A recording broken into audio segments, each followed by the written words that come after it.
Welcome to S P S smart digital. बच्चों, यहाँ पे कुछ question JEE main previous year में जो आए हुए हैं वो मैं डिस्कस कर रहा हूँ। ये सारे क्वेश्चन जो हैं आपको सेमीकंडक्टर डिवाइसेस से हैं, ठीक है। तो सबसे पहला यहाँ पे हमने क्वेश्चन लिया है, फर्स्ट क्वेश्चन, कि in the given circuit the current I through the battery will be. जो करंट यहाँ पे आई है थ्रू द बैटरी वो कितना होगा। तो सबसे पहले जब भी डायोड गिवन हो और वो कनेक्टेड हो तो सबसे पहले हम चेक करते हैं कि ये फॉरवर्ड बायसिंग है या रिवर्स बायसिंग है, ठीक है।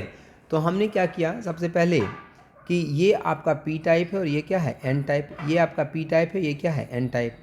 तो देखो अगर तो एन टाइप जो है आपका यहाँ पे, ये जो एन टाइप है, ठीक है, और ये पी टाइप है, तो पी टाइप जो है वो किससे कनेक्टेड है, पॉजिटिव से। और जब पी टाइप पॉजिटिव से कनेक्टेड होता है बेटा तो क्या कहलाता है, फॉरवर्ड बायसिंग कहलाता है।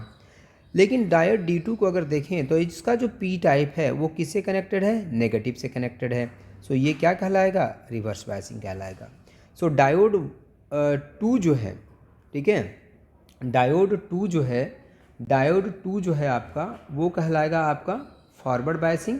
और डायोड 1 जो है आपका डायोड 2 जो है आपका वो कहलाएगा रिवर्स बायसिंग। और डायोड 1 जो है आपका वो कहलाएगा फॉरवर्ड बायसिंग। और ये जो डायोड D1 है ये भी आपका क्या है, फॉरवर्ड बायसिंग है। तो अगर हम यहाँ पे देखें सर्किट में, डायोड 1 जो है वो भी क्या है आपका, फॉरवर्ड बायसिंग है। और डायोड 3 जो है वो भी फॉरवर्ड बायसिंग है। डायोड 2 जो है ये रिवर्स बायसिंग, और रिवर्स बायसिंग का कोई करंट फ्लो नहीं करता है। तो अगर इसका इक्विवेलेंट सर्किट हम बनाएं यहाँ पे तो हम लिखेंगे इसको, दिस इज इक्वल टू, ऊपर यहाँ पे कितना है 10 ओम है डायोड 1 का, नीचे हो जाएगा यहाँ पे दिस इज इक्वल टू कितना हो जाएगा 10 ओम, और बीच में यहाँ पे 10 ओम भी है। तो दिस इज 10 ओम, और यहाँ पे ये वोल्टेज लगा हुआ है कितने का, this is equal to 10 volt voltage है।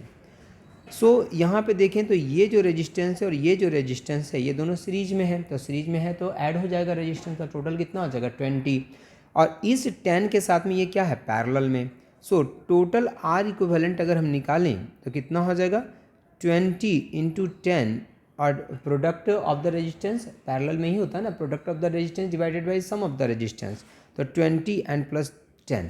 सो this is equal to 20 into 10 divided by 30। So ये कैंसिल आउट हो जाएगा। सो दिस इज 20 अपॉन कितना हो जाएगा 3 ओम।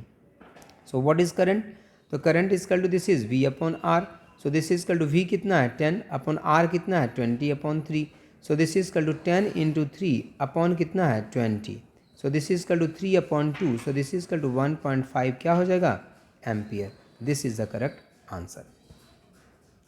Now next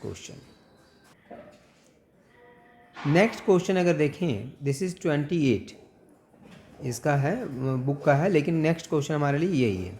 the energy band gap of semi conducting material to produce violet LED is violet, और इसका wavelength आपको गिवन है 4000 angstrom, round off to the nearest integer is. So we know that energy, और energy in terms of electron volt जो होता है this is 1240, ठीक है, 0 डिवाइडेड बाई क्या होता है lambda in terms of angstrom.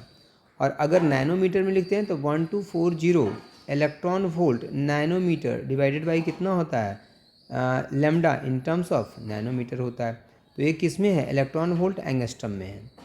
सो आपको यहाँ पे जो वैल्यू गिवन है एंगस्ट्रम में गिवन है 4000 एंगस्ट्रम। सो एनर्जी कितनी हो जाएगी, so energy is equal to this is equal to 12400 electron volt angstrom divided by 4000 क्या हो जाएगा एंगस्ट्रम। एंगस्ट्रम कैंसिल आउट हो गया, 2 जीरो से 2 जीरो कैंसिल आउट हो गया। सो एनर्जी अगर हम निकालेंगे यहाँ से तो this is equal to 3 electron volt and this is the correct energy, ठीक है। तो ये आपका जो है वो एनर्जी की वैल्यू यहाँ पे आएगी। नेक्स्ट क्वेश्चन देखिए बेटा, तो यहाँ पे है 2 ideal diode are connected in the network as shown in the figure, the equivalent resistance between A and B is in ohm. Diagram ये है बेटा, यहाँ पे एक डायोड है और यहाँ पे एक डायोड है। अगर ये पॉजिटिव से this is equal to P and this is equal to N, this is equal to P, this is equal to N, तो P कनेक्टेड है पॉजिटिव से। अगर P पॉजिटिव से कनेक्टेड है तो इसको हम फॉरवर्ड बायसिंग बोलेंगे, और ये P कनेक्टेड है this is equal to negative से तो इसको हम रिवर्स बायसिंग बोलेंगे। यहाँ से कोई करंट फ्लो नहीं होगा, इसको हटाइए यहाँ से, इसको यहाँ से क्या कर दीजिए हटा दीजिए, क्योंकि यहाँ से कोई करंट फ्लो होने वाला नहीं है। सो फाइनल जब इक्विवेलेंट हम बनाएं तो हम लिखेंगे यहाँ पे फाइनल इक्विवेलेंट में दिस इज इक्वल टू यहाँ पे 20 हो गया, यहाँ पे ये हो गया और यहाँ पे ये रेजिस्टेंस हो गया और इसका कोई ज़रूरत नहीं है यहाँ पे। So this is equal to A, so this is also A and this is equal to यहाँ पे क्या हो गया बी, क्योंकि यहाँ का पोटेंशियल सेम है। सो अगर इक्विवेलेंट इसका निकालें तो हमारे पास सिर्फ ये है आपका, ये this is equal to 20 ohm, this is equal to 20 ohm and this is equal to 15 ohm. तो यहाँ से करंट इधर से क्यों जाएगा, जब करंट यहाँ से पास करेगा तो इधर से करंट जाएगा ही नहीं, क्योंकि उसको रेजिस्टेंस मिलेगा, क्योंकि ये शॉर्ट सर्किटेड है, यहाँ पे कोई रेजिस्टेंस नहीं है तो करंट यहाँ से पास करेगा। तो रेजिस्टेंस आपका इक्विवेलेंट कितना होगा 20 और 15। सो टोटल जो आर इक्विवेलेंट हो जाएगा दिस इज इक्वल टू ये 10 है 20 है, ये 20 है, ठीक है। हाँ, तो ये दोनों को अगर हम देखें, लेकिन अगर इक्विवेलेंट निकाले तो इसको भी लेंगे तो ये जो 20 और ये 20 है, ये दोनों का पोटेंशियल क्या हो जाएगा सेम, और इधर नीचे सेम है तो ये दोनों किस में आ जाएगा सीरीज में, तो ये सॉरी पैरेलल में। तो पैरेलल में इक्विवेलेंट कितना हो जाएगा 20 इंटू 20 अपॉन 20 प्लस 20 कितना 40, तो 20 दूनी 40। So this is equal to 10 ohm और ये 15 ओम उसके साथ क्या है सीरीज में। सो टोटल इक्विवेलेंट कितना हो जाएगा 10 plus 15, so this is equal to 25 ohm and this is the correct answer. So इसका जो आंसर हो जाएगा this is equal to 25 ohm हो जाएगा।